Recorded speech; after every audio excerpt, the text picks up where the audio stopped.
আমরা সর্বভারতীয় সংবাদপত্রে লক্ষ্য করলাম আমাদের ত্রিপুরা রাজ্যের একটি ছাত্রী 19 বছরের বিটেক পড়তে দিল্লি মহানগরীর গুরগাঁওয়ে পড়াশোনা করতে গেছে, বিটেক করতে গেছে। বিটেক পড়াকালীন তার সাথে একটি ছেলের বন্ধুত্ব হয়। সেই বন্ধু ছেলেটি তার উপর অকথ্য নির্যাতন চালায়। 3 দিন যাবৎ তাকে একটি ঘরে বন্দি করে রাখে। তাকে মানসিকভাবে প্রথমত তাকে টর্চার করে, তারপর তাকে দৈহিকভাবে আক্রমণ করে, তার উপর রেপ হয়, তারপর তার গোপন অঙ্গে স্যানিটাইজার জাতীয় জিনিস ঢেলে দেওয়া হয়, অ্যাসিড ঢেলে দেওয়া হয় এবং পরে তাকে বিভিন্ন জায়গায় আগুন লাগিয়ে দেওয়া হয়। সেই অবস্থায় মেয়েটিকে উদ্ধার করে দিল্লির সফদরজং হাসপাতালে মেয়েটি এখন মৃত্যুর সঙ্গে লড়ছে। আমরা বিভিন্ন সূত্র থেকে জেনেছি মেয়েটির মা আমাদের রাজ্যের আরক্ষা দপ্তরে কাজ করেন।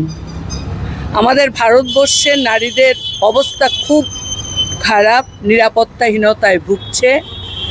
আমরা রাজ্যের মুখ্যমন্ত্রী, রাজ্যের মহানির্দেশক পুলিশের, ওনাদের সাথে সকাল থেকে আলোচনা করেছি যে আমাদেরকে একটু সময় দেওয়ার জন্য। ওনারা বলেছেন যে চিঠি না দিলে পর ইত্যাদি ইত্যাদি বলেছেন, এখন হবে না, মুখ্যমন্ত্রী মোবাইল রিসিভ করেন না, ওনার অফিস থেকে জানানো হয়েছে।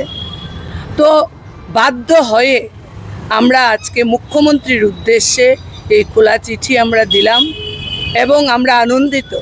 আমাদের রাজ্যের চিফ সেক্রেটারি ওনার ব্যস্ততার মধ্যেও সন্ধ্যা 7টায় আমাদেরকে সময় দিয়েছেন, আমরা সেখানে যাব।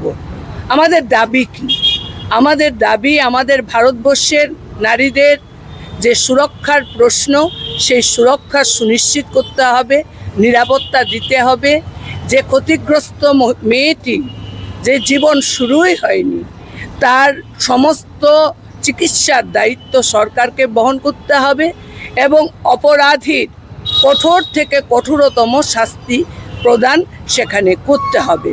আমরা দেশের সরকার, রাজ্য সরকারের আমরা হস্তক্ষেপ দাবি করছি, সেই ক্ষেত্রে যেন প্রয়োজনীয় ভূমিকা সেখানে গ্রহণ করে। তার জন্যই আমরা আজকের এই খোলা চিঠি স্বল্প সময়ে আমরা এখানে পাঠালাম সরকারকে।